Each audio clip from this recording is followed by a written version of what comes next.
রোজায় বাংলাদেশে খেজুর এত জনপ্রিয় কেন? বাংলাদেশে কাল থেকে শুরু হচ্ছে সিয়াম সাধনার মাস। আজ রোজায় ইফতারি অপরিহার্য একটি খাবার হলো খেজুর। বলা হয় এই মাসে বাংলাদেশে সবচেয়ে বেশি খেজুর বিক্রি হয়, কিন্তু বাংলাদেশের মূলত বিদেশ থেকে খেজুর আমদানি করে। তাহলে বাংলাদেশের মানুষের কাছে খেজুরের মতো একটি ফল এত জনপ্রিয় হলো কিভাবে? আর ইসলামের সংস্কৃতির সাথে এটা কতটা জড়িত? এমন প্রশ্নের জবাবে ঢাকা বিশ্ববিদ্যালয়ের ইসলামিক সংস্কৃতি ও ইতিহাসের সহযোগী অধ্যাপক AKM খাদেমুল হক বলেন, এটা তো রমজানের সাথে সম্পৃক্ত।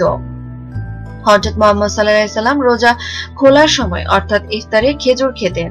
সেই কারণে মনে করা হয় এটা ভালো অনুষঙ্গ। সেই জন্য বাংলাদেশের মানুষ মনে করে ইফতারিতে সুন্নত হিসেবে খেজুর খাওয়া। তিনি বলেন, অন্য সময় তো কেউ তো এত চিন্তা করে না, আর এটি বাংলাদেশের মানুষের খাদ্যাভ্যাসের সাথেও জড়িত নয়, সেই জন্য অন্য সময় ততটা জনপ্রিয় নয় এটা। কিন্তু বাংলাদেশের খাবারের সাথে তো সৌদি আরবের খাবার মেলে না, সেখানে শুধুমাত্র খেজুর কিংবা মিলে না গেলেও এমন সব প্রশ্নের জবাবে তিনি বলেন, আমার কাছেও রহস্যময় লাগে। বাংলাদেশের রোজার সময় ছোলা পেঁয়াজু যেভাবে খাওয়া হয় সেভাবে আরবের সংস্কৃতির সঙ্গে যায় না। আবার সারা বছর এই খাবারগুলো আমরা খাইও না।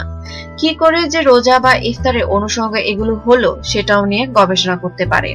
কিন্তু মুসলিম সব দেশেই কি খেজুর সমান জনপ্রিয়? এমন প্রশ্নের জবাবে খাদিমুল হক বলেন, মধ্যপ্রাচ্যের দেশগুলোতে ইফতারের সময় খেজুরের সাথে পানি খেয়ে ডিনার বা রাতের খাবার খেয়ে নেয়।